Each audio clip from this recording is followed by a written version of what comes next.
છોટાઉદેપુરના Kwant Naswadi state highway માર્ગ પર આવેલ અનેક બસ સ્ટેશનો હાલમાં જર્જરિત અને ખંડેર હાલતમાં જોવા મળી રહ્યા છે।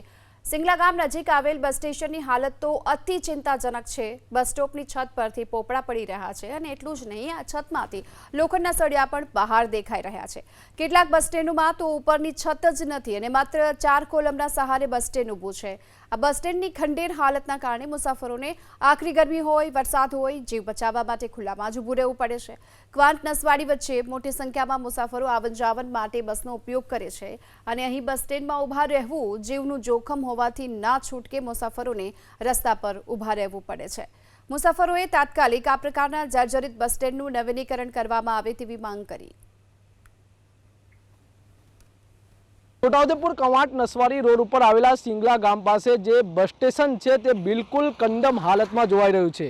આપ જોઈ શકો છો જે આ બસ સ્ટેશનની હાલત છે બિલકુલ કંદમ હાલત છે।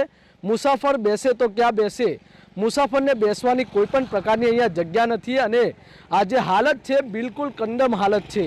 અહીંયા ઝાડી ઝાખરા ઉગડી નીકળ્યા છે। આ જે ભાગ છે તે આખો તૂટી ગયો છે, ધરાશયી થઈ ગયો છે। તેના કારણે જે મુસાફરોને બેસવાની જે જગ્યા હોય તે પણ જોવા નથી મળી રહી। આ વિસ્તારના જે લોકો છે તે માંગ કરી રહ્યા છે કે સરકાર વહેલી તકે જે બસ સ્ટેશનો જર્જરિત અને તૂટેલી હાલતમાં છે તેને રિપેરિંગની કામગીરી કરાવે તેવી માંગ કરી રહ્યા છે। રિયાન પટેલ, એબીપી અસ્મિતા, છોટાઉદેપુર। છોટાઉદેપુર તાલુકાના સિંગલા ગામ પાસે આવેલું બસ સ્ટેશન જે છે તે બિલકુલ જર્જરિત અવસ્થામાં જોવા મળી રહ્યું છે।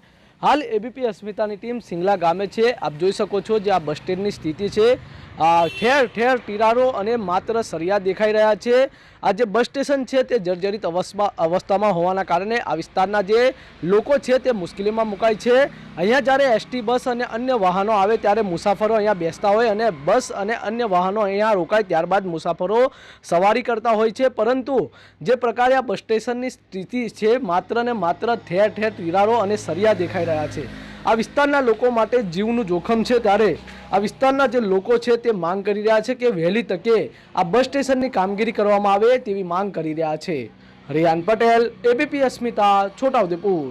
ગામો બધા બોવાયેલા છે પણ બસ સ્ટેન્ડો બધા તૂટેલા છે, તો મુસાફરોને બેસવા માટે તકલીફ પડે તો સરકારશ્રીને એટલું જ અમે વિનંતી કરીએ છીએ કે નવા બસ સ્ટેશન બનાવી આપે।